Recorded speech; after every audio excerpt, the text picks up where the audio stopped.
דיברו בעדינות ובכבוד. זה היה נראה נורא משונה. אבל תמיד הייתה חרדה, אולי זה הכל משחק. כולם חששו ופחדו שבעצם זה לא חיילי בעלות הברית. זה משחק אחד גדול. אף אחד לא הבין מה קורה בתוך מלחמת העולם השנייה, במלחמה של גרמניה עם כל ארצות של בעלות הברית. אף אחד לא הבין. ואני רוצה להקריא לכם קטע נוסף מהספר של אמא.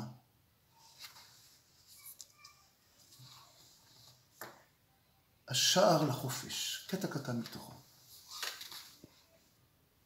וזה אחרי שהעמיס אותם על המשאיות. המשאיות עצרו פתאום, חושך לילה. שוב אנחנו מציצות ממעד הברזנט, ראינו אנשים בבגדים אזרחיים. היכן אנחנו? קשה לראות בחשיכה, וקשה אף יותר להבין מה מתרחש סביבנו. לכל משאית ניגשים שני גברים בבגדים אזרחיים, הברזנט שכיסה את פתח הורם. הם פונים עלינו בנועם. נא לרדת. הושיטו יד לכל אחת ובעדינות עזרו לנו לרדת. המילים העדינות, היד המושטת לעזרה, סחררו אותנו. אנו מתורגלות לקללות ולצרחות, להזלזל, מהר, מלוכלכות. לא קלטנו מה מתרחש. מבוהלות הסתדרנו בחמישיות. שורה ארוכה של נשים, שלדים, מחכות. ואז הופסק השקט הכבד על ידי גבר הגבוה שניגש אלינו. הוא אמר בקול רועד ואולי אפילו בוכה, נשים יקרות, אינכן במחנה. אינכן צריכות עוד לעמוד בשורה מסודרת בחמישיות. אתם חופשיות. המילים לא חדרו לתודעתנו. המשכנו לעמוד מאובנות, מנסות להבין. אתן חופשיות. צלצלו שתי המילים באוזניי. אתם חופשיות. עליי להרגיש את החופש. אנסה לרוץ מטרים אחדים עד למכונית הקרובה לבדי. ככה, להנאתי. אמא, אני מנסה לחשתי. אך אמא לא הבינה את כוונתי, ובטרם הספיקה לענות לי, יצאתי מהשורה, הצצתי ימינה ושמאלה, ופתחתי בריצה מהירה עד לאחת המכוניות וחזרה. חזרתי לשורה, מתנשמת ומתנשפת בלא כוחות. והנה הגבר הגבוה ניגש אליי. ואחריו עוד גברים ונשים בחלוקים לבנים. עיניי חשכו. הנה הם באים לקחת אותי, הם תנו לי מלכודת. דמעות עלו בעיניי, התחלתי לבכות. הגבר הגבוה עמד לידי, ליטף את ראשי ושאל, ילדתי, המסכנה, איך נשארת בחיים? שמעתי אותם כמו מקלה, ילדה, כן, ילדה, היית במחנות? איך שרדת? בת כמה את? עכשיו את כבר בחופש. כל אחד ניסה לשאול, לגעת, ללטף, רעדתי מפחד. פרצתי בפחי. לא, אני לא ילדה. אני בת 16 ויודעת לעבוד. זה היה הפזמון הידוע שעליו חזרתי פעמים רבות. כל כך דמיינתי תמיד שהוא מציל אותי ממוות.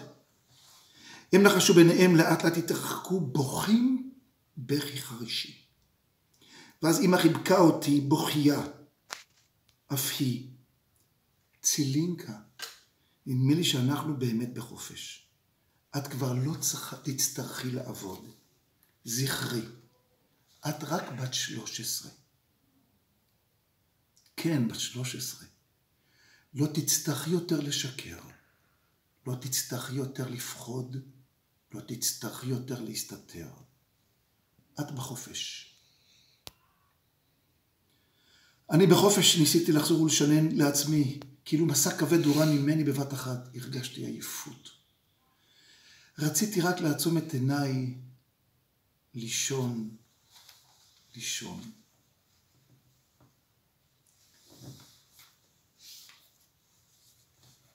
גם המפגש של החופש עם החופש היה נתון בחרדות.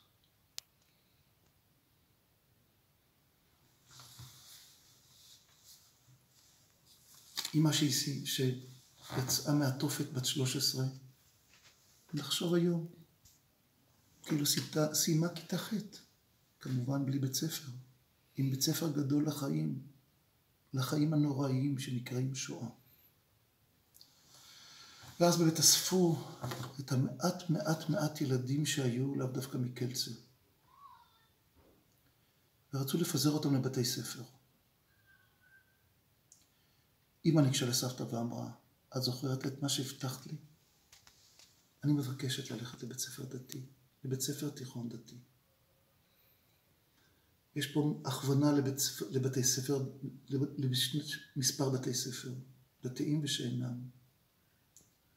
סבתא התלבטה משום שהיא לא ידעה מה עלה בגורל של סבא יצחק. והבן האח תדק, טוביה. אבל עזרה אומץ ואמרה, הבטחתי אני אקיים. ובאמת אמא הצטרפה לקבוצת יתומות שנאספו מקרב הילדים היהודים שחיו בהונגריה בעבר, בפולין. אספו את כולם לבית ספר בשוודיה. בית ספר דתי, שבעצם ייסד אותו הרב והרבנית יעקובסון. המגמה הייתה מגמה של בית ספר, אפילו קצת חרדי, מין פאי, פועלי אגודה. ושם בעצם אמא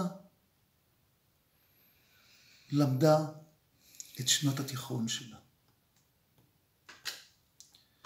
ואני רוצה לסיים בסיפור אחרון. סבתא עברה לשוודיה, היא הייתה במקום אחר, מקומות שעבדו, שמרו על אותם יוצאי שרידים מוצלים מאש, עזרו להם כמובן למצוא את יקיריהם. החרדות והפחדים היו אצל אמא לאורך כל שנות הלימוד בבית ספר תיכון. היא מאוד מאוד אהבה את הרב יעקובסון. היה שם גם הרב וולבה. אבל הייתה בחרדה עצומה. אולי הכל תחפושת. אולי בסוף כן, יוריד הרב יעקובסון את זקנו, ואז יתגלה אולי כאיש אסס. היא ירדה במשקל. היא עזתה בלילות. החליט הרב והרבנית, והיא כמובן לא סיפרה את הסיפור, שהיא עוזה, רק ראו שהיא חוששת שהרב אולי לא רב. לקחה הרבנית את אמא לפסיכיאטר, וביקשה עזרה. הילדה במצב דיכאוני קשה.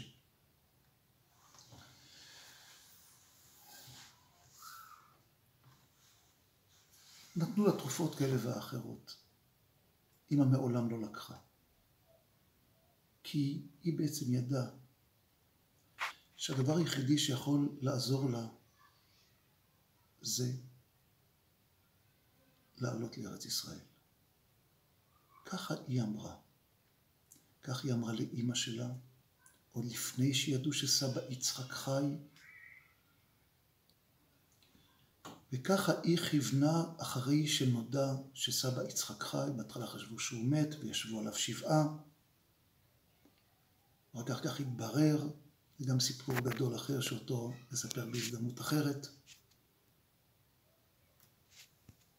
אבל אני רוצה לסיים בסיפור, שבשלב מסוים שהם היו בעיר לידינגה, אמא הודיעה, אני רק לארץ ישראל, וסבא וסבתא לא היו בטוחים שהם רוצים לארץ ישראל, כי הם לא ידעו מה יהיה איתם שם. חששו מאוד והיה להם קרובי משפחה בקנדה.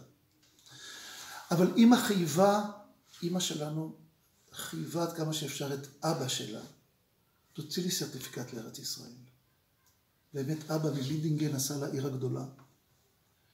שם היו נציגים של הסוכנות.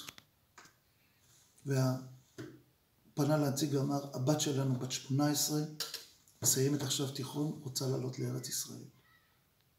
הסתכל עליו השליח, הפקיד, ואמר, ומה איתכם? אמרו לו, אנחנו הולכים למשפחתנו, לקנדה. הסתכל הפקיד ואמר, אחרי כל כך הרבה שנים שלא הייתם ביחד, אחרי כל כך הרבה שנים של חרדה ופחד, לא תהיו ביחד, וסבא על המקום, בלי לשאול את סבתא, החליט שהוא מבקש 3 כרטיסים, 3 סרטיפיקטים לארץ ישראל. והם עלו לארץ ישראל. ברוך השם, זכינו, אחי ואני, בנצי ואני, לאמא שנישאה לאבא שעלה לארץ בן 3 מרוסיה, לא עבר את אימי השואה.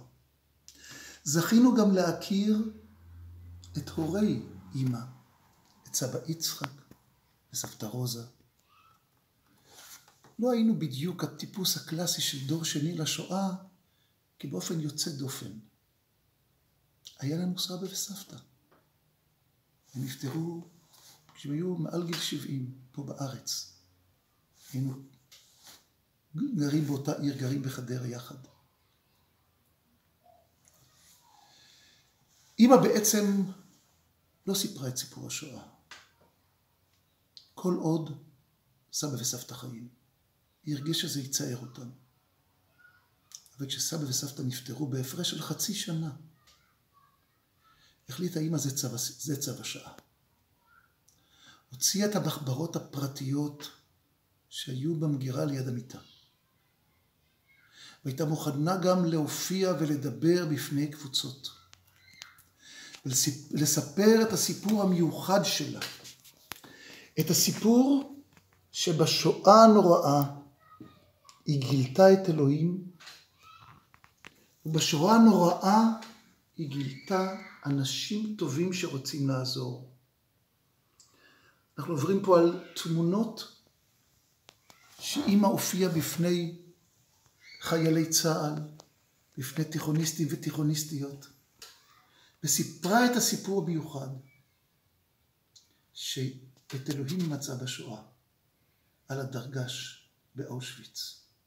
ואת האנשים הטובים שאיבדו את יקיריהם, היא מצאה בתחנות רבות במהלך 6 השנים שהיא הייתה בתוך התופת הגדולה הזאת שנקראת אימי השואה.